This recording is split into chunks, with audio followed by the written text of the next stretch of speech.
सबसे पहले देखना, एक आया आज मिनामाता अभिसमय, ठीक है। मिनामाता अभिसमय या मिनामाता कन्वेंशन भी कहते हैं उसको, कई नाम सुना है इसका। मिनामाता अभिसमय या मिनामाता कन्वेंशन भी कह सकते हैं इसमें, ठीक है।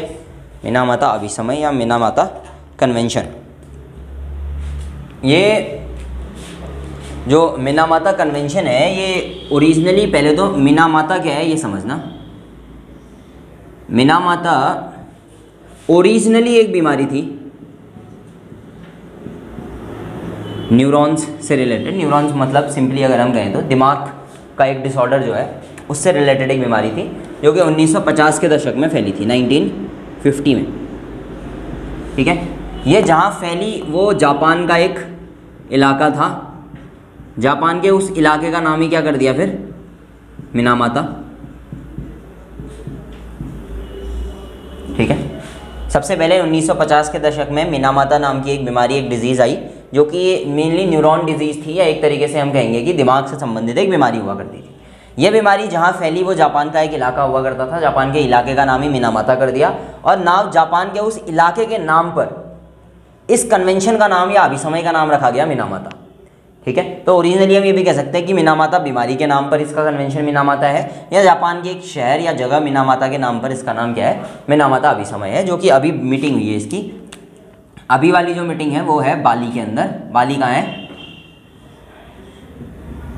बाली है इंडोनेशिया में। इंडोनेशिया सबसे बड़ा आर्चिपेलागो है।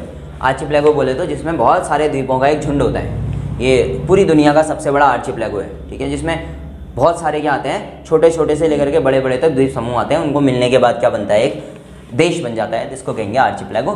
तो इंडोनेशिया जो है वो है। इंडोनेशिया की जो कैपिटल है वो कौन सी है, जकार्ता है। फिलहाल ये चर्चा में इसलिए भी है क्योंकि जल्दी ये चेंज भी कर सकता है अपनी कैपिटल।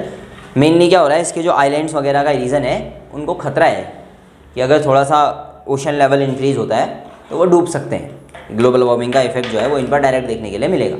फिलहाल बाली इंडोनेशिया में इसका कन्वेंशन होता है, इस पर बातचीत चलती है। ये जो मिनामाता कन्वेंशन है, पहली चीज़ याद रखनी कि ये 2013 में जो है इसको अपनाया गया था। तो इसको ऐसे याद रखना कि 2013 में इसको अपनाया गया।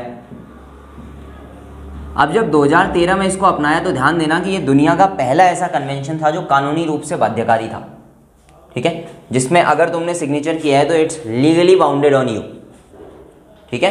अगर तुम इसके सिग्नेटरी हो मिनामाता के, तुम्हारी कंट्री इसकी सिग्नेटरी है, तो इसका सिंपल मतलब है कि ये तुम्हारे ऊपर क्या है, एक तरीके से कानूनी रूप से बाध्यकारी है, लीगली बाउंडेड है कि तुमको इसके ऊपर काम करना ही पड़ेगा।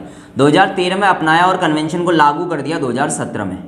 ध्यान देना, अपनाने और लागू करने में थोड़ा सा अंतर है। सिग्नेचर वहाँ करवाए, लागू 2017 में करवाया गया, यानी कि इसके बाद से इसको फॉलो करना कंपलसरी हो जाएगा जिसने भी इसमें सिग्नेचर की है, ठीक है। तो 2017 में क्या हो जाता है, ये मिनामाता कन्वेंशन लागू हो जाता है।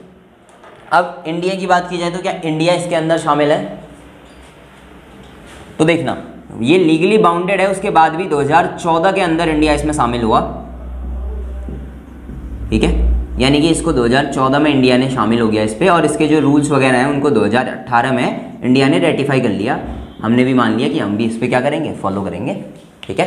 तो कानूनी रूप से बाध्यकारी था तो हमने कहा मान लेंगे। अभी जो बाली इंडोनेशिया में मिनामाता का कन्वेंशन हुआ है, उसके अंदर यूनाइटेड नेशंस ने भी और मिनामाता कन्वेंशन के सिग्नेटरीज ने भी एक नया जो है वो पत्र बना करके दिया है, हम ऐसे ऐसे कार्यक्रम करेंगे।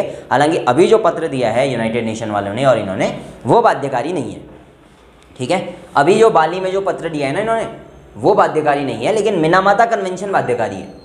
तो कुल मिलाकर के इतना इसके ऊपर जो फैक्चुअल डाटा हो सकता है वो है। लेकिन अब ओरिजिनली मिनामाता कन्वेंशन में कहा क्या है, क्वेश्चन ये है, मतलब क्या कहा है, मिनामाता बीमारी के बारे में कुछ कहा है, शहर के बारे में कुछ कहा है, ये क्या है। तो ध्यान देना कि ये वाला जो कन्वेंशन है ये नॉर्मली मरकरी से रिलेटेड है। मरकरी अपने आप में बहुत विषाक्त होती है या जहरीली होती है, और इसी की वजह से कौन सी बीमारी हुई थी, मिनामाता कन्वेंशन हुई थी, ये मिनामाता बीमारी हुई थी। तो मिनामाता कन्वेंशन पारे या मरकरी के अवैध व्यापार, इसका प्रयोग, इन सब पर रोक लगाने से संबंधित चीज़ों पर कार्य करता है, ठीक है। तो मिनामाता का संबंध, कन्वेंशन का संबंध हो गया मरकरी के इस्तेमाल से या पारे के इस्तेमाल से। तो कुल मिला के मिनामाता कन्वेंशन के अंदर ये नियम बनाए गए कि भैया मरकरी का जो व्यापार है कितने अमाउंट में कैसे होना चाहिए, उसका प्रयोग कहाँ होना चाहिए और कहाँ नहीं होना चाहिए, क्योंकि मानव के अंदर जो बीमारियाँ होती हैं केमिकल्स की वजह से उसमें मरकरी का स्थान काफ़ी ऊपर है। कुल मिला के अगर हम देखें यूनाइटेड नेशन जिन 10 सबसे हानिकारक रसायनों की सूची बनाता है उसमें उसने मरकरी को शामिल किया हुआ है। 10 सबसे हानिकारक जो रसायन हैं इंसानी जीवन के लिए उसमें Hg या मरकरी शामिल है। दूसरा, इसके बारे में इंडिया को ज़्यादा कंसर्न इसलिए भी है क्योंकि अमेरिका के बाद दूसरे नंबर पे इसका सबसे बड़ा उपयोगकर्ता कौन है? इंडिया है जो इसका इस्तेमाल करता है। सबसे ज़्यादा अमेरिका करता है, फिर इंडिया करता है। अब ये जो मरकरी है इसकी वजह से लंग्स का जो डिजीज़ है वो हो सकता है। सबसे जो अच्छा और सबसे खतरनाक इसका हम बीमारी का इफेक्ट कहेंगे वो है न्यूरॉन्स डिसऑर्डर, या जो मस्तिष्क संबंधी विकार हैं वो पैदा हो जाते हैं। मतलब आदमी एक तरीके से पागल हो सकता है इससे, ब्रेन हेमरेज उसको हो सकता है। तो मरकरी अपने आप में बहुत विषाक्त है। कुल मिलाकर के ये कहा जाता है कि अगर तुम्हारे पास मरकरी है तो उसको खुले में ऐसे नहीं रखता है, क्योंकि एयर की तरह अगर उसका एक छोटा सा पार्टिकल भी नाक के थ्रू अंदर चले गया तो उससे चांसेस रहते हैं कि इंसान जो है वो क्या हो जाएगा, मर जाएगा। ठीक है, तो इसीलिए मरकरी से रिलेटेड है मिनामाता कन्वेंशन। कुल मिलाकर बड़ा अच्छा कन्वेंशन था, कानूनी रूप से बाध्यकारी पहला कन्वेंशन था जिसको लीगली बाउंडेड बनाया गया कंट्रीज़ के ऊपर, और कंट्रीज़ ने सच में सिग्नेचर वगैरह भी किए हैं। ठीक है, अभी फिलहाल इस पर चर्चा हुई है दोबारा से बैठे लोग कि COP 4 था, इसका ध्यान देना, बाली में जो हुआ कॉन्फ्रेंस ऑफ पार्टीज 4 था, यानी कि चौथी मीटिंग थी अभी इसकी। ठीक है, तो 4 कुल मिलाकर के 4 मीटिंगें इसकी हो गई हैं अभी तक मिनामाता कन्वेंशन जो है। और ध्यान देना मिनामाता ये जो रिलेशन है ये दोनों से है। ठीक है, जापान के शहर से भी और बीमारी से भी। बीमारी किससे रिलेटेड थी? ये मरकरी से होने वाली ब्रेन डिजीज़ थी, या एक तरीके से न्यूरॉन डिसऑर्डर था, न्यूरॉन सिस्टम में अटैक हुआ था। ठीक है, इंडिया इसमें शामिल है 2014 से। ठीक है, और 2018 में रेटिफाई भी कर चुका है इंडिया इसको।